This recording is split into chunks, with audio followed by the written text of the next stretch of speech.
La Festa de la Cultura ha lliurat el guardó Sagavina a les puntaires de Lloret de Mar. L'Associació Integrada per Dones es va crear fa 20 anys. Mantenen la tradició de les puntes de coixí i porten el nom de la vila allà a on van. És una cosa que no m'ho esperava, la pura veritat, no m'ho esperava. Això no m'ho haguera imaginat mai, la pura veritat. Podeu passar qualsevol dia de la setmana, tant si som 4, com a vegades hem fet classe 2 persones soles. Jo, del dilluns a dijous, cada dia poden venir. De 4 a 7 fem puntes de coixí i ens divertim també, perquè si hi ha una merendola d'un compleanys, un sant o qualsevol cosa, ho fem igualment. I de festes a les que vulguis.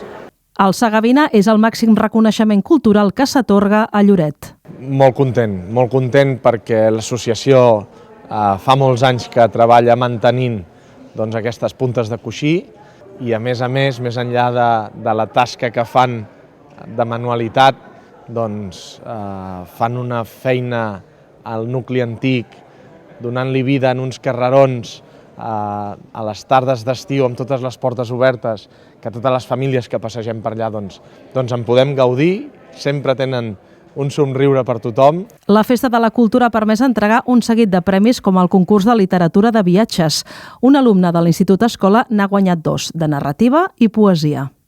Estic molt emocionada perquè no m'esperava guanyar-me un i guanyar-me 2 és com una sorpresa per mi. M'agrada sempre dels molts petits detalls, sempre agafar alguna història, alguna creativitat per escriure alguna cosa.